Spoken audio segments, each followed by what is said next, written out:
하겠습니다.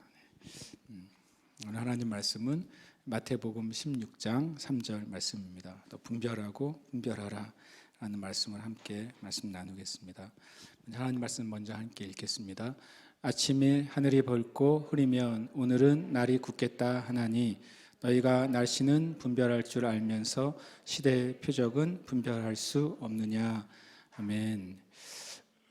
제가 그림을 하나 보여드리려고 합니다. 무슨 그림인 것 같습니까?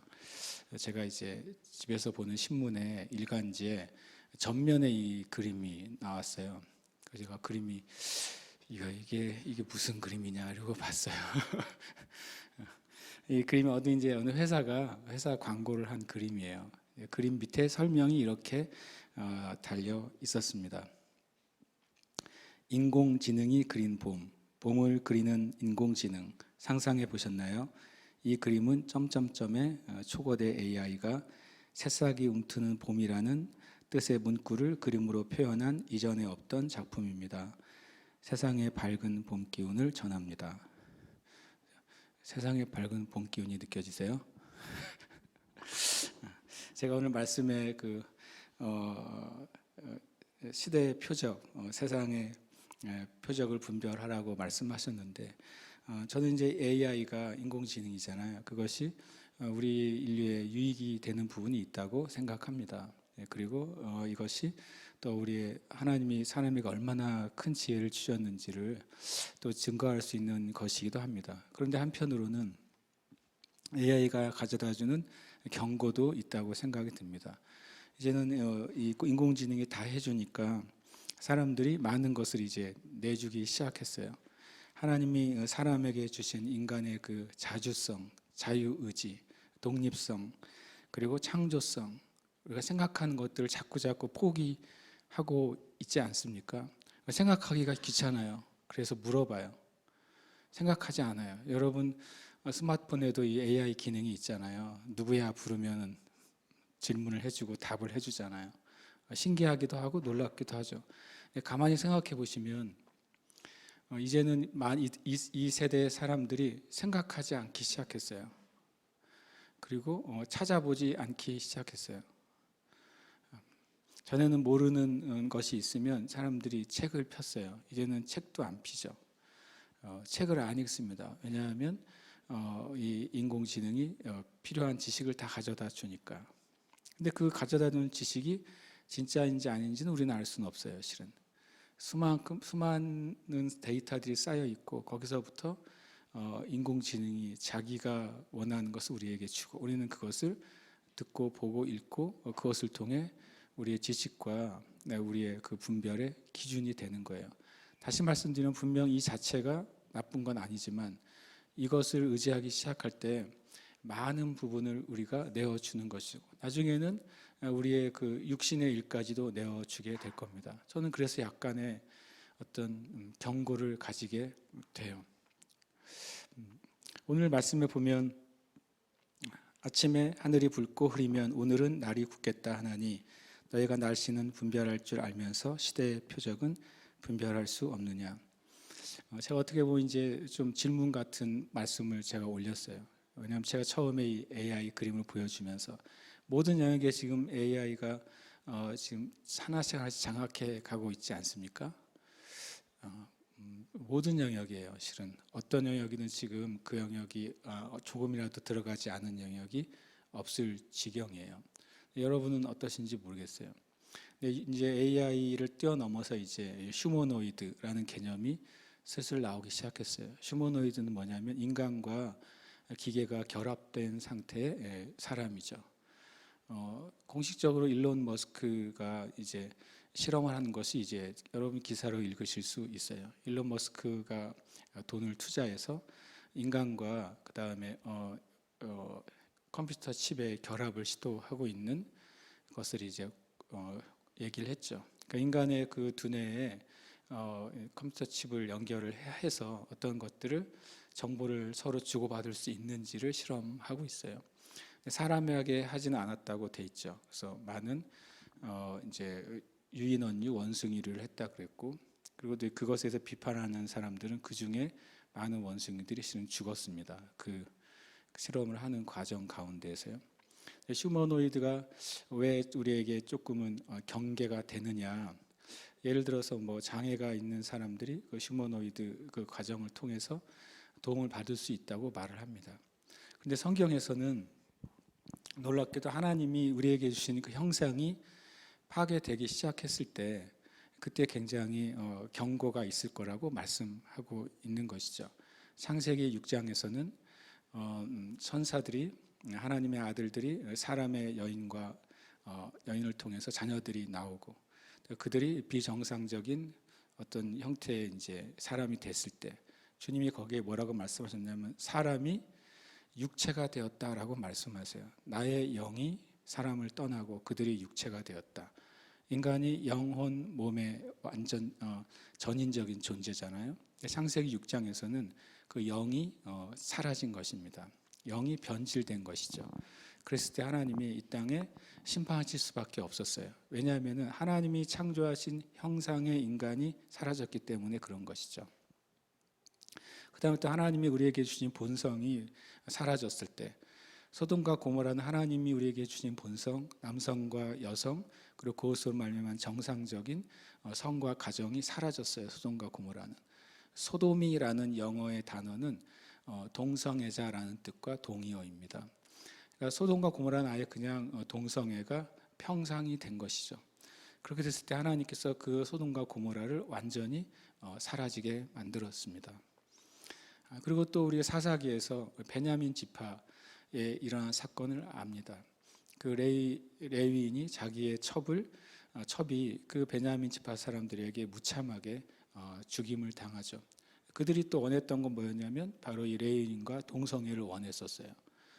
그러니까 그 동성애가 거기서도 그들에게 정상이 된 그 베냐민 지파 끝까지 나머지 지파에게 대항했던 지파는 거의 전멸을 당하고 베냐민이라는 지파가 사라질 지경까지 이르게 됐죠. 성경의 역사 가운데서는 하나님이 주신 인간의 형상이 제거되거나 변질될 때 하나님의 심판과 하나님의 징계가 반드시 있었습니다. 그건 일반적인 징계나 심판이 아니라 그 지역이나 그 그룹 전체에 대한 심판이었던 것이죠. 그렇게 보면 이 AI나 또 휴머노이드 같은 그러한 어떤 시도는 꼭 그것은 아닐지라도 우리에게 어떤 경각심을 갖게 하는 기술이에요.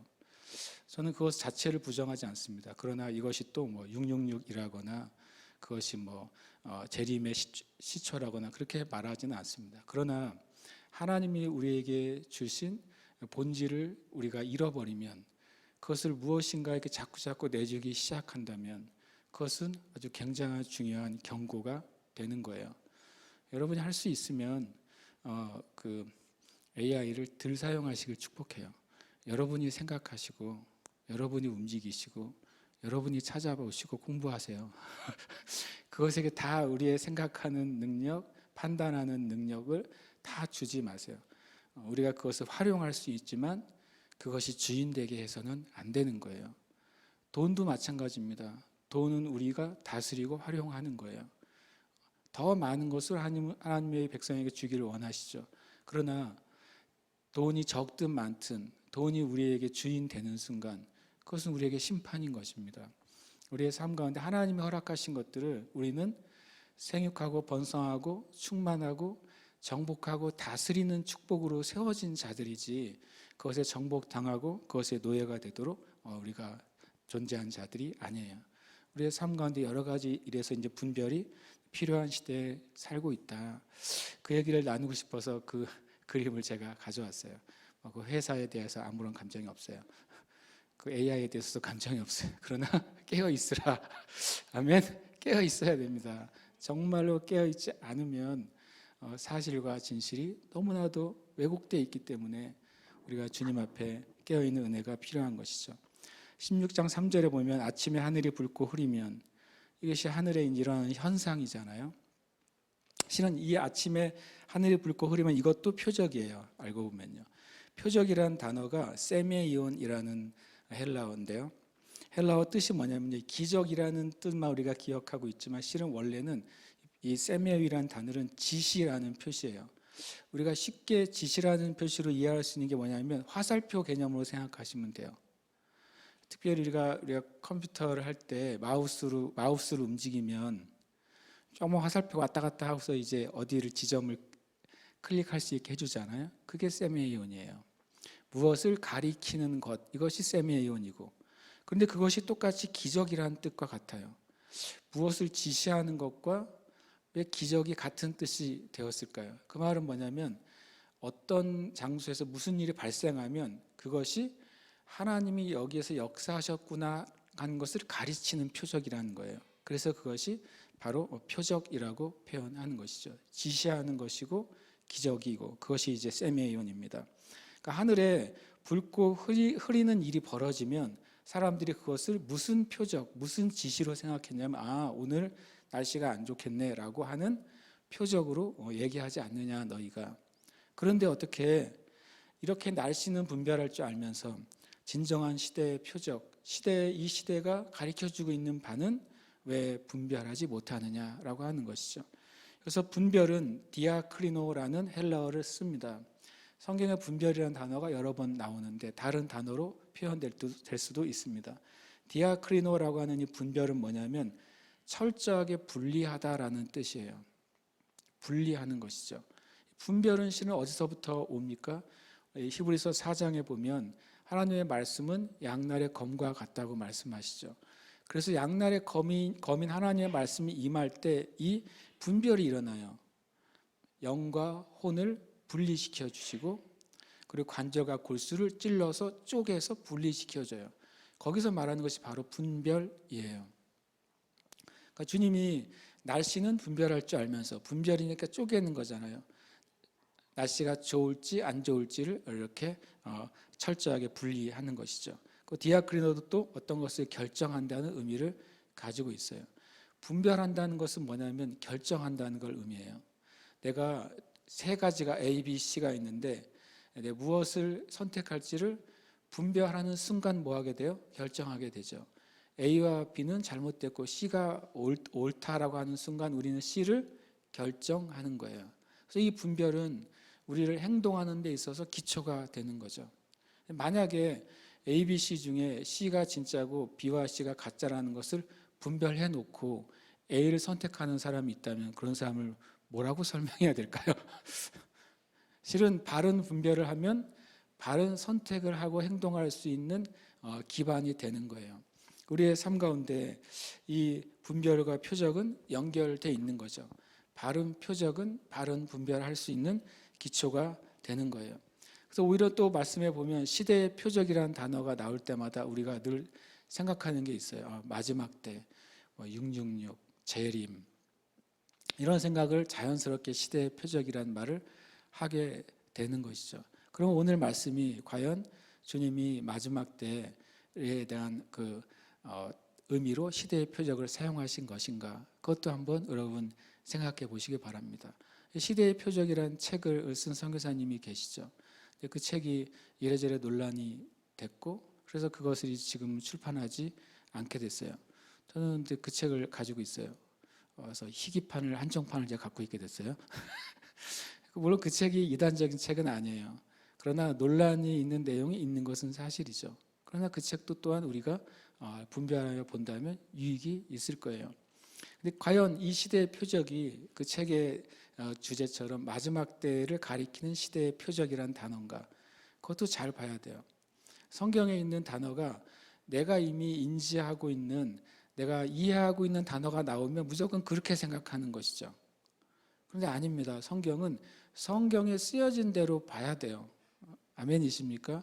성경에 그 단어를 왜 썼는지를 봐야 내가 그냥 생각하고 있는 것을 더 씌워서 그 성경을 읽지 않게 되는 것이죠. 이 마태복음 16장 3절도 약간의 오류가 있어요. 오해가 있고, 물론 마태복음 16장 3절을 마지막 때를 이해하는 시대의 표적이라는 단어로 쓸 수 있느냐? 쓸 수 있죠. 하나님의 말씀은 먼저 그 문맥 안에서 이해하는 게 첫 번째고, 그 다음에 우리의 삶, 나의 삶에 적용할 수 있는 것이 또한 말씀인 것이죠. 하나님의 말씀은 쓰여진 글이면서도 또 영의 메시지예요. 그래서 둘 다가 가능합니다. 그러나 첫 번째 것, 성경에서 뭐라고 말씀하시는지를 이해하지 않고 그것을 간과한 채 내 마음대로 묵상할 때에는 이상한 결론을 맺게 되는 것이죠. 이 표적이라는 단어는 여러 가지로 우리가 나눌 수 있죠. 오늘은 제가 이 말씀에 있는 것을 먼저 나누고 싶습니다. 오늘 제가 나누고 싶은 것은 분별하고 분별하라. 그럼 첫 번째 분별은 뭘까요? 첫 번째 분별은 바로 우리 자신에 대한 분별을 제가 나누고 싶은 것이죠. 만약에 오늘 제목을 좀 길게 설명한다면 이것이죠. 먼저 너 자신을 분별하고 그리고 이 세대와 세상을 분별하라 라고 하는 제목으로 이해하시면 좋겠어요. 분별 중에 제일 중요한 분별은 우리 스스로에 대한 분별입니다. 내가 만약에 잘못된 생각을 가지고 있는 상태에서 다른 것들을 분별하면 그 결과가 어떻게 되겠어요? 잘못된 결과를 당연히 나겠죠. 그리고 또 잘못되거나 악한 생각을 가지고 있는 사람들이 만든 분별을 내가 받아들인다면 어떻게 되겠어요? 그것 또한 나도 엄청 잘못된 결과의 삶을 살 것입니다. 마르크스나 레닌이 이 세상을 분별한 것을 내가 받아들이면 어떻게 될까요? 그러면 세상을 엉망으로 살아가게 될 거예요. 김일성과 김정은이 만든 그 잘못된 그 분별을 가지고 우리가 그것을 믿게 된다면, 주체 사상을 내가 믿는다면 우리는 인생을 정말 하나님의 뜻과 반대되는 삶을 살게 될 거예요. 그렇죠? 실제로 주체 사상은 김일성이 만들지 않았죠. 주체 사상은 김정은이 아버지 김일성을 위해서 만들었죠. 그래서 김정은이 주체 사상을 만들어내니까 너무 마음에 흡족하여 수많은 아들 가운데 김정은을 후계자로 선택하게 된 것입니다. 이미 김정은이 어렸을 때 수많은 아들들이 있었고 원래 김정일보다 김일성의 후계자로 지목된 사람들이 많이 있었어요. 그런데 이 김정일이 특별하긴 특별하죠. 이 주체 사상을 만든 것을 통해서 후계자의 자리를 꿰차게 되죠. 근데 또 정작 주체 사상은 김정은이 만든 것도 아니죠. 황장엽이 만들었죠. 우리나라에 이제 넘어온 황장엽 씨가 만들었죠. 그래서 실제로 김일성은 주체 사상의 내용을 몰라요. 자기를 그냥 찬양하는 내용인 것 정도만 아는 것이죠. 한국에는 어떤 흔히 말하는 주사파 운동권의 대부인 그분이 실제로 북한을 2번 방문했고 김일성을 만났죠.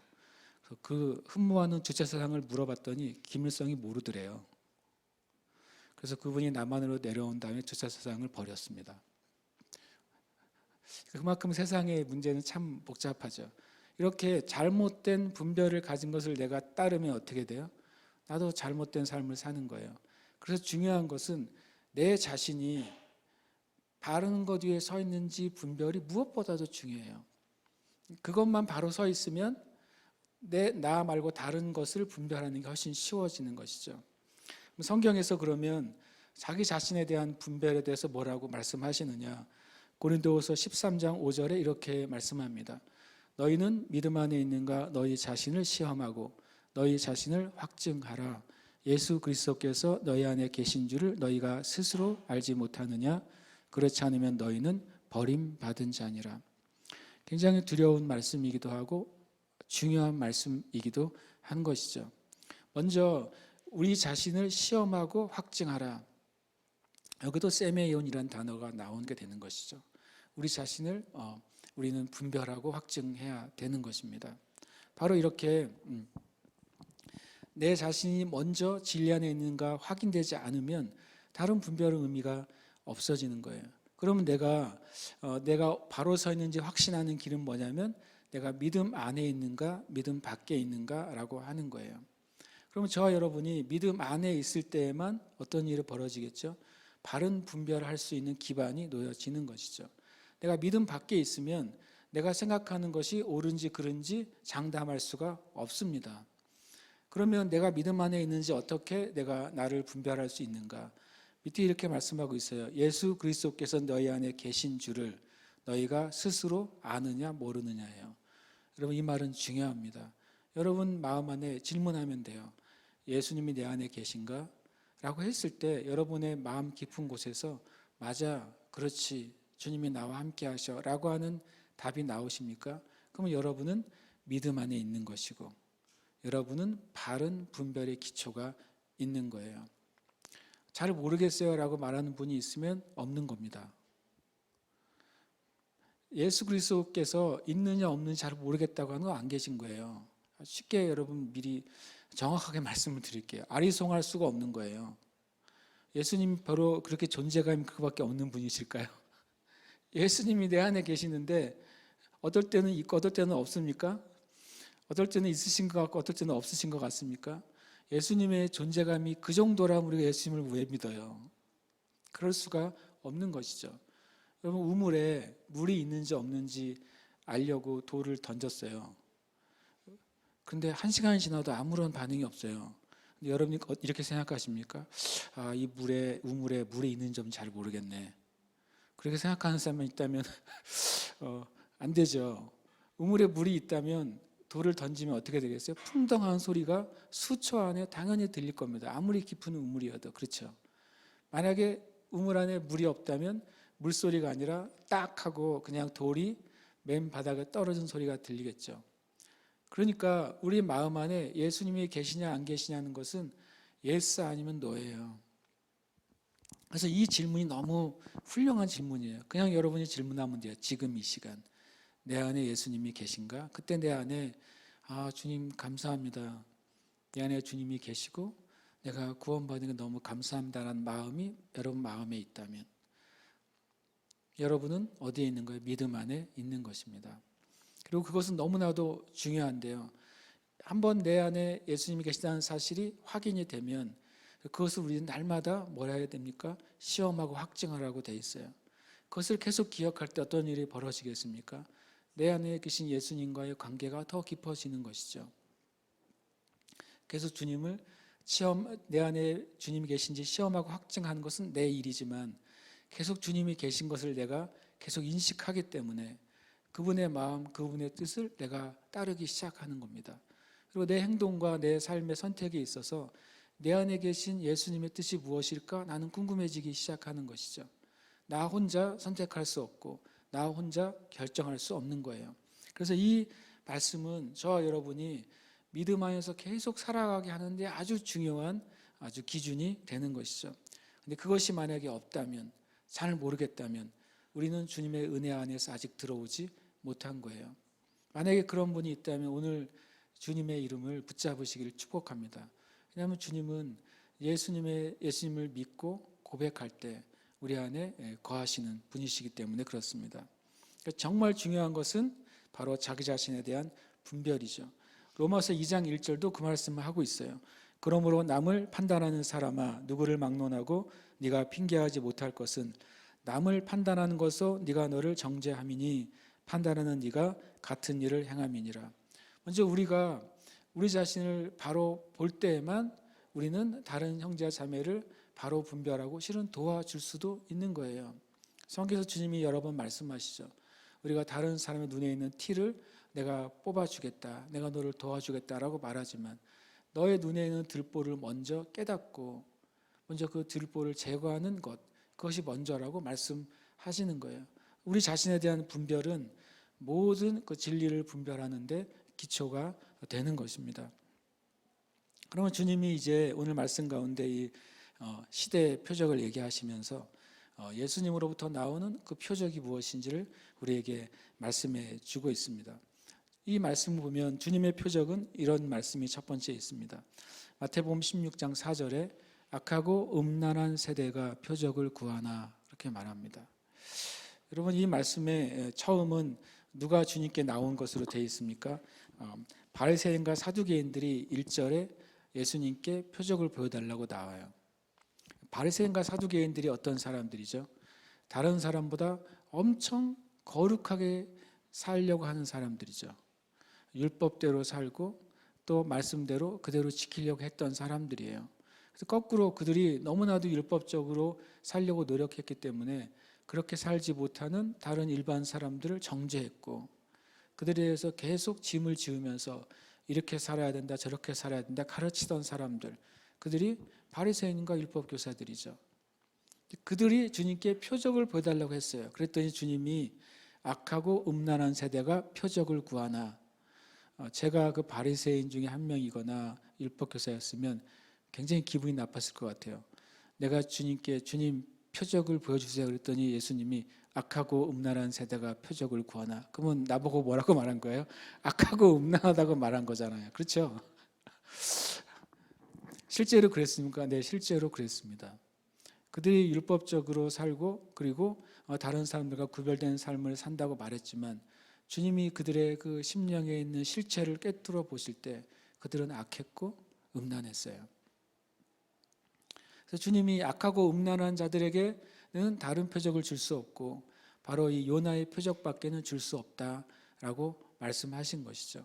왜 주님이 이 악하고 음란한 세대가 구하는 표적을 요나의 표적밖에 줄 수 없다고 하셨을까요? 악하고 음란한 세대는 구원받지 못한 세대예요. 하나님을 떠나 있는 세대죠. 요나의 표적이 무엇입니까? 요나가 니느웨에게 복음의 메시지, 회개하고 돌이켜라. 그렇지 않으면 심판받을 거라고 하는 복음의 메시지를 전하도록 보냄받았죠. 근데 그가 그것을 원치 않고 거역하고 떠납니다. 그러나 하나님이 그를 다시 시험하시고 징계하셔서 돌이키게 하시고 니느웨에게 복음을 전하게 하시죠. 그 과정 가운데 요나가 물고기 뱃속에서 3일 있다가 살아나는 일을 겪습니다. 저는 이제 중학교 때까지만 해도 요나가 진짜 물고기 뱃속에 있는 줄 알았어요. 생활한 줄 알았어요. 동화책을 많이 봐가지고 그 물고기 뱃속에서 다른 생선들을 먹으면서 3일을 잘 지내다가 물고기가 굉장히 속이 안 좋아가지고 토해내가지고 살아나온 줄 알았어요. 그렇게 생각하신 분이 혹시 있습니까? 저의 중학교 수준을 가지고 계신 분이 있으세요? 여러분 아무리 큰 향유고래가 뭐 30m, 40m 그런 향유고래가 있잖아요. 지금도 그 고래가 사람을 삼켰다고 해도 거기서 3일을 살겠어요? 죽습니다. 그 생각을 제가 왜 안 했을까요? 중학교 때 100% 죽습니다. 요나는 죽었던 거예요. 요나는 죽었습니다. 죽었고 물고기 뱃속에서 아마도 제가 우리의 상식으로 보기에는 많은 몸이 다 소화가 됐을 거예요. 얼마 전에 제가 해외 토픽에서 어떤 백상아리가 사람을 먹었고 그 실종된 지 이틀 뒤에 그 사람을 먹은 백상아리가 잡혔다는 걸 기사를 보게 됐어요. 그래서 급하게 사람들이 백상아리의 배를 갈랐죠. 그랬더니 이틀 지난 그 사람의 시신이 절반 이상이 소화가 되어 있었어요. 큰 물고기가 요나를 삼켰어요. 3일 지났어요. 멀쩡했을까요? 아닙니다. 우리는 성경을 볼 때 성경은 진리이고 또 진리는 사실을 포함하고 있어요. 요나의 육신은 아마 녹아들었을 거예요. 그런데 요나가 그 물고기가 요나를 토해냈을 때 요나가 살아났어요. 요나는 죽었다 살아난 것입니다. 그래서 요나의 표적이에요. 그게 뭘 가리키기 때문에요? 예수님이 죽으셨다가 3일 만에 부활한 걸 가리키기 때문에. 만약에 요나가 3일 동안 뱃속에 잘 살아있다가 튀어나왔다면 예수님은 죽으신 게 아니에요. 예수님은 진짜로 죽으셨고 진짜로 살아나셨어요. 요나도 진짜로 죽었고 하나님으로 살아난 것이죠. 이 악하고 음란한 세대, 하나님을 거역한 세대에 필요한 것은 뭐밖에 없어요? 구원의 은혜밖에 없는 거예요. 여러분 악하고 음란한 세대에 기적적인 치유 사건이 일어난다고 해서 그들이 구원받는 게 아니잖아요. 치유 사건이 일어나더라도 뭐가 전해져야 돼요? 요나의 표적,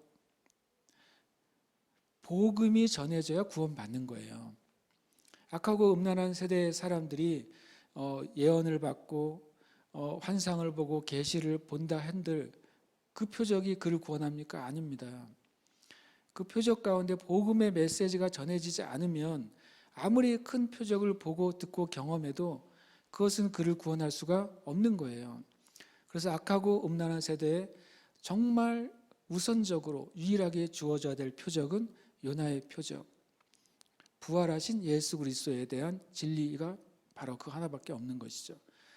바로 그래서 주님께서 이들에게 악하고 음란한 세대에게는 요나의 표적, 구원 얻는 표적밖에는 내가 보여줄 게 없다고 말씀하시고, 그리고 주님이 십자가에서 죽으시고 4일 만에 부활하심으로 진짜 요나의 표적을 보여주신 거예요.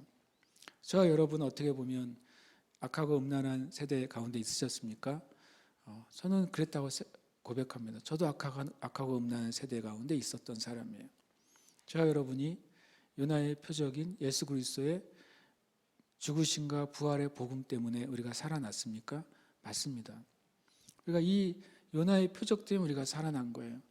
그것이 믿어지지 않는다면 우리는 구원받지 못한 것이죠. 이 요나의 표적이 주어지고 요나의 표적을 통한 예수 그리스도의 부활의 복음이 주어진 다음에야 다른 표적이 가치가 있고 의미가 있게 되는 거예요.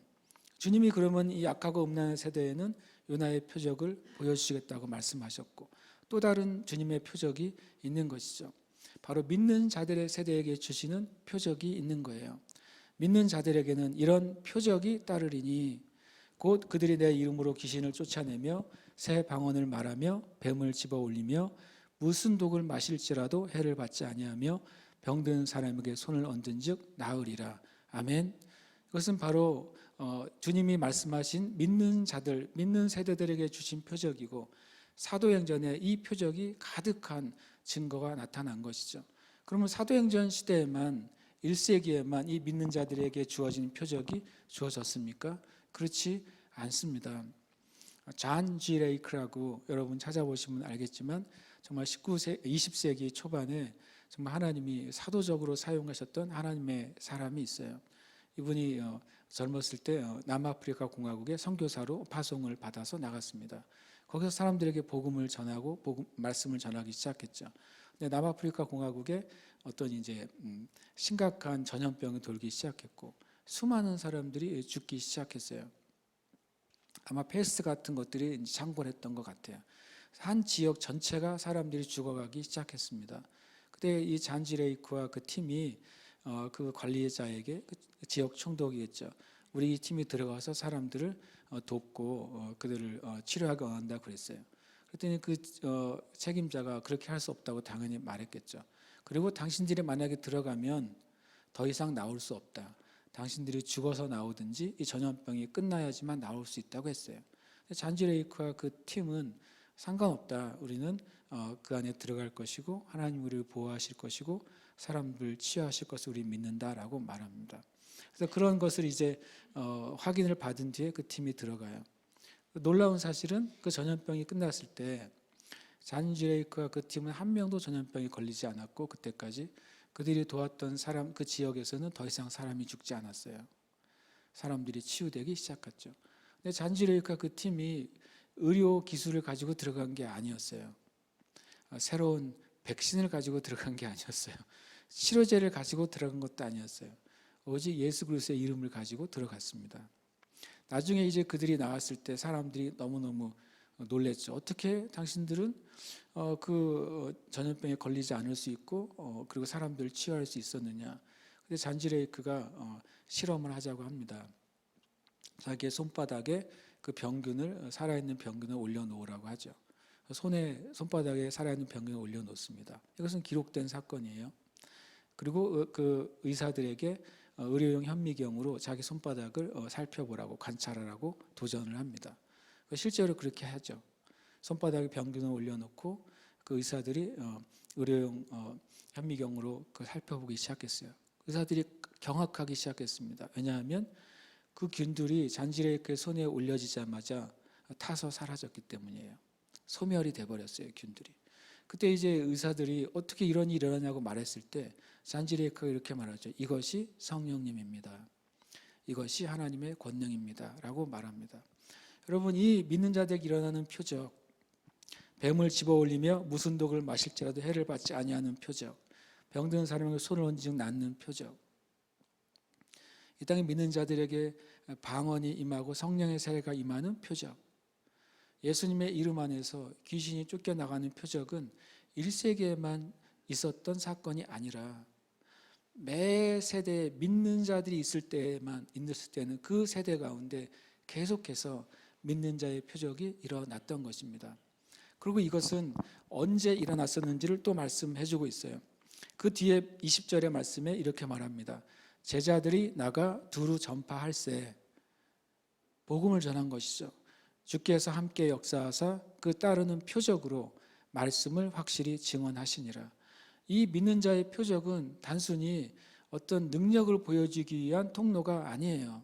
그것은 뭐냐면 하나님의 말씀이 진리라는 것을 증명하기 위한 하나님의 방법이었어요.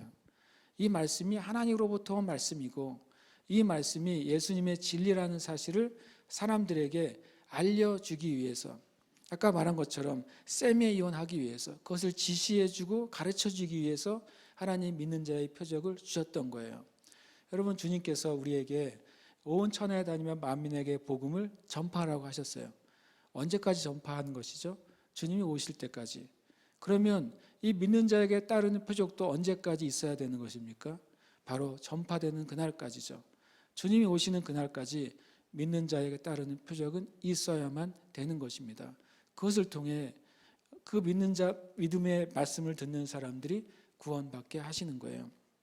할렐루야, 아멘. 주님으로부터 두 가지 표적이 나와요. 악하고 음란한 세대에게는 요나의 표적, 부활하신 예수 그리스도의 복음의 메시지가 표적이에요. 그리고 믿는 자들에게는 이제는 믿는 자들에게 주어지는 표적, 복음이 전파될 때 나타나는 표적이 예수 그리스도부터 나오는 것입니다.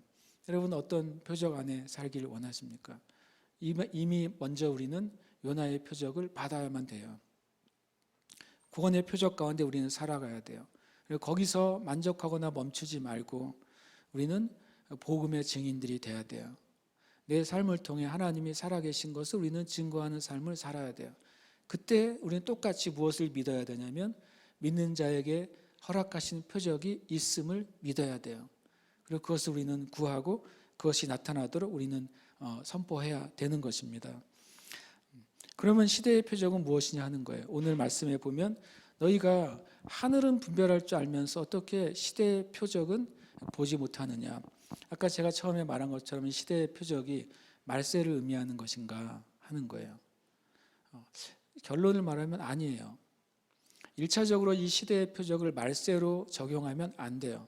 개인적인 적용은 할 수 있어요. 제가 말한 것처럼. 그러나 마태복음 16장 3절에 나온 시대의 표적을 말세로 적용하면 큰 오류를 갖는 것입니다. 왜냐하면 이 마태복음 16장 3절에 나오는 질문은, 그 답은 어떤 질문으로부터 시작됐냐면 바로 이 질문으로부터 시작됐기 때문이에요. 1절에 보시면 바리새인과 사두개인들이 와서 예수님을 시험하여 하늘로부터 오는 표적 보이기를 청했어요. 바리새인과 사두개인들이 왜 왔을까요? 왜 왔고 예수님을 뭐라고 시험했을까요? 뭐라고 시험했을까요? 여러분, 마태복음 16장 전에 14, 15장 그냥 쭉 훑어보시면 쭉 훑어본 14장에 요한이 죽고요. 그 다음에 14장에 예수님이 오병이어 사건을 5천 명을 먹이세요. 그리고 무리를 걸으세요. 주님이요. 네. 그 다음에 게네사렛에서 병자들을 고치십니다. 15장에도 보면 이제는 주님이 사람들을, 가나안 여자를 고쳐주시고 그리고 나서 또 많은 병자들을 고치십니다. 15장 끝에 보면 또 이제 4천 명을 먹이십니다. 이런 기적들이 계속 일어나는 거예요. 예수가 가는 곳마다 말도 안 되는 기적들이 계속 벌어지니까 바리새인과 사두개인들이 와서 예수님에게 진짜 궁금한 걸 물어봤어요. 여러분, 예수님이 첫 시험을 누구에게 받으셨죠? 공생애 때 사단에게 받으셨죠. 마귀가 시험할 때 뭐라고 시험했습니까? 첫 번째 시험이 뭐죠? 네가 만일 하나님의 뭐거든 아들이거든 이 돌들을 명하여 떡이 되게 하라. 예수님에 대한 모든 시험의 가장 근원의 문제는 뭔지 아세요? 네가 하나님의 아들이냐 그거예요. 그러면 바리새인과 사두개인들이 와서 묻는 것이죠. 우리가 소문을 듣기에 예수님이 5천 명을 먹이셨어, 4천 명을 먹이셨어. 예수님이 무리를 걸으셨대. 병자들을 고치시고 귀신을 내쫓고 이거 혹시 예수가 진짜 메시아인가? 라고 하는 의문을 가진 거예요.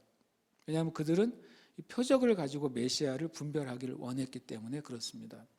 그들이 원하는 메시아는 누구였어요? 다윗과 같은 강력한 왕권과 권능을 가진 메시아였어요.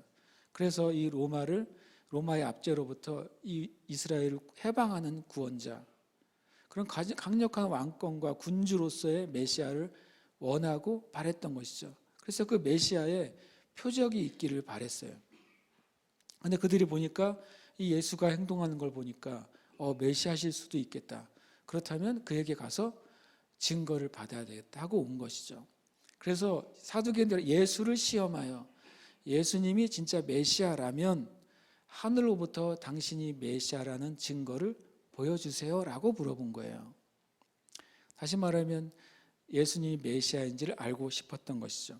그러니까 16장 3절의 시대의 표적은 말세의 표적이 아니에요. 시대의 표적을 말세의 표적으로 해석하는 것은 심각한 오류예요. 뭡니까? 바로 예수님 시대에 예수님이 메시아인지 아닌지 그것에 대한 표적을 물은 것이죠. 바로 그 시대의 표적이에요. 그리고 또 하나는 중요한 게 이 시대의 표적은 또 말세에도 적용이 되는 것이죠. 그러면 시대의 표적을 통해 무엇을 분별해야 하는 거예요? 요한복음 10장 25절에 보면 예수께서 대답하시되 내가 너희에게 말하였으되 믿지 아니하는도다. 내가 내 아버지의 이름으로 행하는 일들이 나를 증거하는 것이거늘 이래 말합니다. 주님이 이 말씀은 바로 요한복음 10장 24절에 대한 질문에 대한 답이었어요. 요한복음 10장 24절에 이런 질문이 있습니다. 유대인들이 애워싸고 이르되 당신이 언제까지나 우리 마음을 의혹하게 하려 하나이까? 그리스도이면 밝히 말씀하소서. 이 유대인들이 가지고 있는 궁극적인 질문이 바로 이거였던 것이죠. 누가 그리스도인가? 누가 메시아인가? 언제 우리에게 메시아가 오시느냐 하는 거였어요. 예수님에게 와서 당신이 메시아이면 우리에게 좀 말해주세요. 우리가 잘 헷갈립니다 라고 말한 것이죠. 그랬더니 주님이 나는 이미 너에게 말했다는 것이죠. 너희가 믿지 않은 거예요. 증거가 없는 것이 아니라 믿음이 없는 것이었죠. 그러면서 주님이 내 아버지의 이름으로 행하는 일들이 나를 증거하는 거라고 그랬어요. 예수님이 귀신을 쫓고 병자를 고치시고 사람들을 먹이시고 산상수훈들, 천국의 비유들, 수많은 말씀을 하시는 것은 다 누구의 이름으로 한 것이라는 것입니까? 하나님 아버지의 이름으로 했다는 소리예요. 예수님께서는 아버지가 보이지 않는 것을 내가 행한 적이 없고 아버지께서 말씀하시지 않는 것을 내가 말한 적이 없다고 말씀하셨어요. 그러니까 이 사람들이 보길 원했던 표적, 뭔가 하늘로부터 번개가 치거나, 실은 이들이 원했던 표적은 엘리야 같은 표적이었어요. 엘리야가 하나님의 선지자라는 걸 뭘로 증명했어요? 하늘에서 불이 내렸잖아요. 또 뭘로 증명했어요? 하늘이 닫히고 열렸어요. 엘리야가 말하니까 하늘이 3년 반 닫혀요. 엘리야가 기도하니까 불이 내려요. 하늘에서부터. 엘리야가 또 기도하니까 어떻게 돼요? 하늘이 열리고 비가 내려요. 다 하늘로부터 오는 표적이었죠. 그래서 당신이 메시아라면 그렇게 엘리야처럼 하늘로부터 오는 표적을 보여달라고 말했어요. 그런데 이미 예수님의 말은 하늘로부터 온 것이었어요. 하나님 아버지로부터 온 것이었죠. 예수님의 사역은 하늘로부터 온 것이었어요. 하나님 아버지로부터 온 것이었어요. 사람의 눈이 멀고 귀가 머니까 하늘로부터 수없이 표적이 와도 못 보고 못 들었던 거예요. 그래서 그들이 원했던 표적은 바로 주님이 말씀하신 시대의 표적이었어요. 예수님 당시의 시대의 표적은 예수님의 말씀과 예수님의 사역이었습니다. 우리가 시대의 표적 그러면은 우박이 떨어진다거나 갑자기 일식과 월식이 벌어진다거나 환경 재앙이 닥친다거나 계시록만 생각하잖아요. 아닙니다. 시대의 제일 중요한 표적은 진리의 표적이에요. 마태복음 24장 4절 5절에 보면 마태복음 24장은 마지막 때에 대한 메시지잖아요. 마지막 때에 대한 징조에 대한 메시지입니다. 엄청나게 많은 해석적인 오류하고 오해를 가지고 있습니다. 이것을 주제로 말씀을 한 2, 3개월 후에 하게 될 거예요. 그런데 어쨌든 이 말씀의 전체 마지막 때에 대한 말씀을 선포하시기 전에 이 전제를 하나 말씀하세요. 예수께서 대답하여 이르시되 너희가 사람의 미혹을 받지 않도록 주의하라. 많은 사람이 내 이름으로 와서 이르되 나는 그리스도라 하여 많은 사람을 미혹하리라. 이 마태복음 24장 4절 5절 말씀의 3절이 질문이에요. 3절은 이렇게 질문합니다. 제자들이 예수께서 감람산 위에 앉으셨을 때 제자들이 조용히 와서 이르되 우리에게 이르소서 어느 때에 이런 일이 있겠사오며 또 주의 임하심과 세상 끝에는 무슨 징조가 있사오리이까. 이들이 이런 것을 질문하죠. 질문에 대해서 답을 하시기 전에 이게 전제예요. 그것이 예수님 시대이든 말세이든 중요한 미혹은 뭐라고요? 예수 그리스도에 대한 미혹인 거예요. 그때에도 예수님 시대에도 중요한 표적은 예수님의 진리와 그분의 사역이었어요. 마찬가지로 마지막 때에 있는 제일 중요한 표적은 뭐냐면 바로 바른 복음, 거짓 복음 사이의 표적인 것입니다. 바른 예수를 믿고 있느냐, 바른 복음을 믿고 있느냐, 거짓되고 미혹된 복음을 믿고 있느냐, 아니면 미혹된 진리를 믿고 있느냐, 그것이 마지막 때 있을 제일 중요한 시대의 표적 첫 번째인 것입니다. 그 다음에 나머지 어떤 천재지변이나 어떤 사건들은 그 뒤에 따라 나오는 표적이 되는 거예요. 교회가 이걸 놓치면 진짜 표적을 놓치는 것이죠. 마태복음 1장 30절은 그 주님의 마지막 때 메시지의 마지막입니다. 거기에 그때 인자의 징조가 하늘에서 보이겠고 그때 땅의 모든 족속들이 통곡하며 그들이 인자가 구름을 타고 능력과 큰 영광으로 온 것을 보리라. 이 마지막 때에 대한 첫 번째 메시지는 주님에 대한 분별이고 마지막 실제로 주님이 재림하실 때에는 그때 인자의 징조가 하늘에서 보이겠다고 말합니다. 바로 예수님에 대한 그 표적이 바로 하늘로부터 이 땅에 오게 될 것이라고 말씀하고 있습니다. 예수님의 표적이 보인 다음에 주님이 재림한다고 기록하고 있어요. 그것은 예수님이 하신 말씀이에요. 이게 제일 중요하죠. 심지어는 사도 요한의 메시지하고 예수님의 메시지 누가 더 무겁습니까? 예수님의 메시지가 무거운 거예요. 계시록 전체보다도 예수님의 말씀이 더 무거운 거예요. 왜냐하면 예수님은 진리 자체이시기 때문에 그렇습니다. 예수님이 계시지 않으면 계시록도 무의미한 것이죠. 계시록은 당연히 진리이죠. 그리고 주님이 말씀하신 인자의 징조가 뭘까요? 사도행전 2장 19절 이렇게 말씀하고 있습니다. 내가 위로 하늘에서는 이라고 말해요. 이것은 요엘서의 말씀이죠. 하나님이 위 하늘에서부터 기사와 징조를 이 땅에 보내시겠다고 말씀하세요. 위로 하늘에서는 기사를, 아래로 땅에서는 징조를 베풀리니 라고 말씀하고 있는 것이죠. 이 말씀은 또 어디서부터 시작합니까? 바로 오순절날에 대한 설명인 거예요. 이것이요. 오순절날 성령님이 120명에게 임하셨을 때 사람들이 도대체 이 현상이 무엇인지 궁금했어요. 심지어는 저들이 아침부터 술 취해서 저렇게 이상한 소리를 떠든다고까지 말했어요.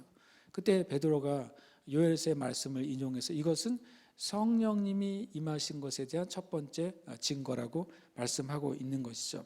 사도행전 2장 17절에 이렇게 말씀합니다. 하나님이 말씀하시기를 말세에 내가 내 영을 모든 육체에 부어주리니 너희의 자녀들은 예언할 것이요 너희의 젊은이들은 환상을 보고 너희의 늙은이들은 꿈을 꾸리라. 그때 내가 내 영을 내 남종과 여종들에게 부어주리니 그들이 예언할 것이요 또 내가 위로 하늘에서는이라고 말한 것이죠. 성령의 임재와 그것을 통해 일어나는 하나님의 표적이라고 말씀하신 거예요. 그러면 곧 피와 불과 연기, 이것이 마지막 때 성령님이 이 땅 가운데 강력하게 역사하시면서 일어날 증거들이에요. 근데 그것이 뭐냐면 피와 불과 연기죠. 이거 모든 것이 다 위로 하늘에서부터 내려온 기사가 땅에 나타나는 증거예요. 피와 불과 연기는 1차적으로 전쟁의 모습을 예상하게 만들어요. 전쟁, 우리 우크라이나에 일어난 전쟁들을 보고 있죠. 거기에 수많은 사람들이 죽을 때 죽음 가운데 피가 있습니다. 그리고 그 많은 폭격과 전쟁 가운데 그 불과 연기가 나타나는 것이죠.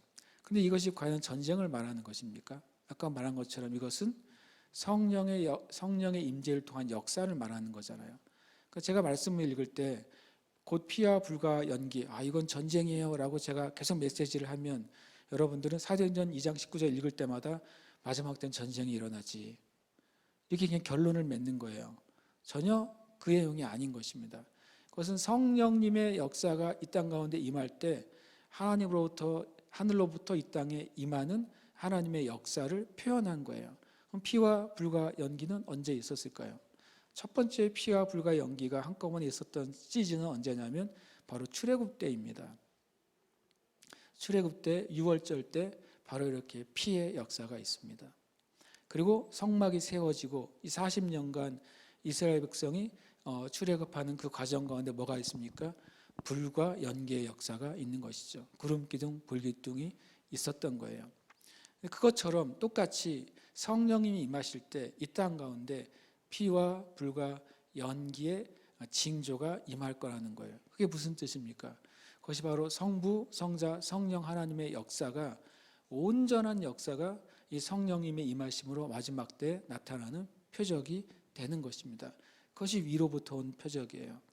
피의 역사는 바로 예수 그리스도의 보혈의 역사이고 증거이죠. 예수님의 보혈의 역사는 무엇입니까? 사람을 회심케 하는 것입니다. 사람들을 용서하시는 은혜, 사람들이 구원받는 은혜, 그것이 불의 역사예요. 죄사함의 역사가 바로 피의 역사인 것이죠. 불의 역사는 무엇입니까? 성령님의 역사인 것이죠. 성령께서 임하셨을 때 불처럼 임하십니다. 불은 정결하게 합니다. 거듭난 그리스도인에게 성령의 역사가 임할 때 그의 삶이 정결하게 되고 거룩하게 돼요. 죄를 떠나게 돼요. 그리고 불은 또한 우리에게 하나님의 권능을 가져다 줍니다. 그래서 이 땅 가운데 놀라운 마지막 때 부흥은 바로 피와 불의 역사를 통해 일어나는 것이죠. 그리고 거기에 더해서 그 위에 연기의 역사가 임합니다. 출애굽 때 법궤 위에 연기가 머물러 있었어요. 그것은 무엇입니까? 바로 쉐키나의 영광이라고 성경은 말씀합니다. 하나님의 영광이 이 연기 가운데서 임해 있었던 것이죠. 모세가 시나산에 올랐을 때도 이 쉐키나의 영광의 연기 가운데 있었어요. 성경은 구름이라고 표현하지만 그것은 연기를 의미하는 것입니다. 베드로와 야고보와 요한이 변화산에서 그 놀라운 그 빛나는 구름 가운데 들어가게 됐어요. 이것이 하나님의 영광의 구름인 것이죠. 마찬가지로 기독교 역사 가운데 놀라운 부흥이 있었을 때 쉐키나의 구름이 이 땅 가운데 연기로 임한 기록들이 지금도 많이 있는 것이죠. 바로 피와 불과 연기는 마지막 때 성령의 충만함으로 말미암아 이 땅 가운데 임하는 하늘의 표적이고 시대의 표적이에요. 여러분, 세상에 일어나는 것을 가지고 하나님을 판단하지 마시고 하나님이 교회와 성도들에게 임하는 표적을 먼저 봐야 돼요. 그리고 그것을 구해야 돼요. 그 표적이 있을 때에 이 세상이 요동치거나 변하거나 진동한들 그것이 하나님과 하나님의 백성들 안에 있는 그 표적을 바꿀 수가 없는 것입니다. 그것이 하나님의 교회와 성도들을 흔들게 하지 못하는 거예요. 그래서 마지막 시대의 표적은 1차적으로 뭐라고요? 진리입니다. 진리이고 두 번째로는 성령 안에서 일어나는 하나님의 역사가 시대의 표적인 것이죠. 함께 이 시간 기도하기를 원합니다. 우리가 기도할 때 마태복음 6장 3절 말씀을 한 번 더 우리가 읽고 있습니다. 함께 읽겠습니다. 마침에 하늘이 붉고 흐리면 오늘은 날이 굳겠다 하나니 너희가 날씨는 분별할 줄 알면서 시대의 표적은 분별할 수 없느냐. 아멘. 우리는 시대의 표적을 분별합니다. 아멘이십니까? 우리는 예수 그리스도와 함께 있고 우리에게는 성령의 충만함과 임재가 있습니다. 아멘. 고백하겠습니다. 첫 번째 줄 함께 읽겠습니다. 시작. 나는 진리 안에서 나를 분별하고 살펴본다. 아멘. 한 번 더 하겠습니다. 나는 진리 안에서 나를 분별하고 살펴본다. 아멘. 두 번째 줄입니다. 나는 믿는 자와 복음의 전도자로서 말씀의 표적이 나타날 것을 믿는다. 아멘. 한 번 더 합니다. 나는 믿는 자와 복음의 전도자로서 말씀의 표적이 나타날 것을 믿는다. 아멘. 세 번째입니다. 나는 모든 삶과 상황 가운데서 예수님의 뜻을 구한다. 아멘. 이번에는 나에다가 우리 자기 이름을 넣어서 고백하고 선포하고 고백하면서 우리가 찬양하고 있습니다. 함께 이 시간 선포하겠습니다. 고운령은 진리 안에서 고운령을 분별하고 살펴본다. 고운령은 믿는 자와 복음의 전도자로서 말씀의 표적이 나타날 것을 믿는다. 고운령은 모든 삶과 상황 가운데서 예수님의 뜻을 구한다. 아멘. 우리 찬양하십시다. 아멘. 할렐루야. 아멘. 아멘. 온 세계 위에 주님의 성령이 역사하시네. 주님의 강 넘치고 주 임하시네. 주님의 성령이 온 세계 위에 온 세계 위에 온 세계 위에 주님의 성령이 역사하시네. 주님의 강 넘치고 주 임하시네. 주님의 성령이 온 세계 위에 열방을 만지고 그 사랑 주네. 주님의 성령이 역사하시네. 온 세계 위에 온 세계 위에 주님의 성령이 운행하시네. 주님의 깃발 들고 주 찬양하네. 주님의 성령이 온 세계 위에 온 세계 위에 온 세계 위에 주님의 성령이 운행하시네. 주님의 깃발 들고 주님의 깃발 들고 주 찬양하네.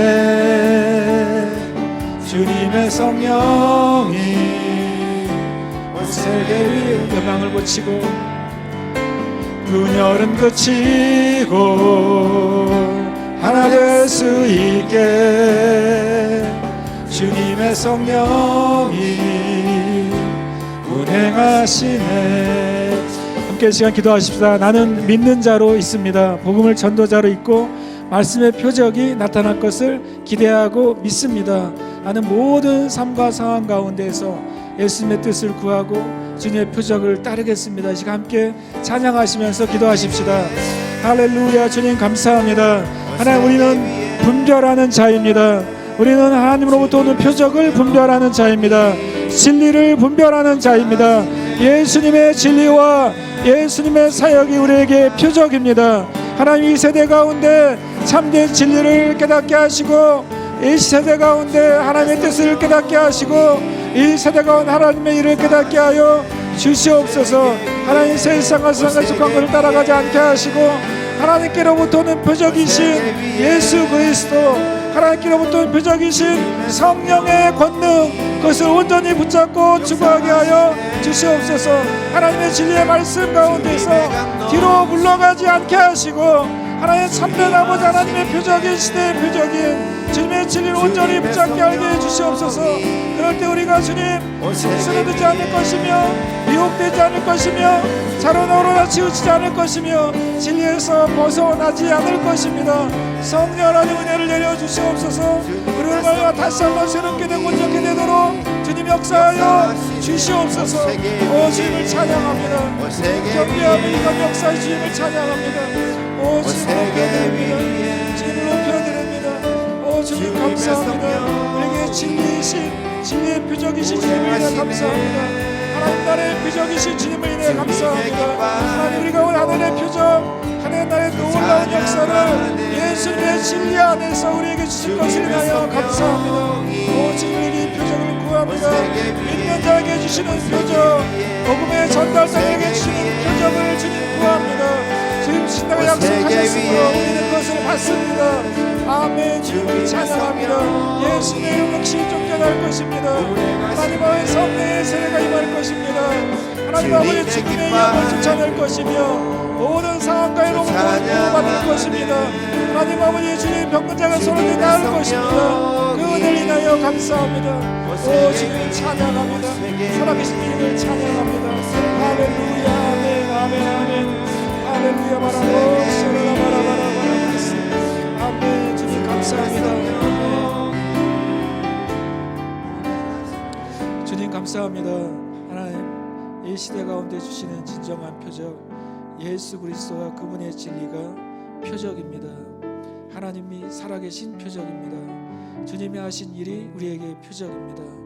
성령님을 통해 이 땅에 불어넣으시고 놀라운 권능이 우리가 이 시대에 붙잡아야 될 표적입니다. 하나님 그 후에야 우리가 세상을 분별할 때 절대로 두려워하지 않을 것이며 뒤로 물러가지 않을 것이며 미혹되지 않을 것입니다. 우리가 영원한 반석 예수 그리스도의 위에 있음을 인하여 감사합니다.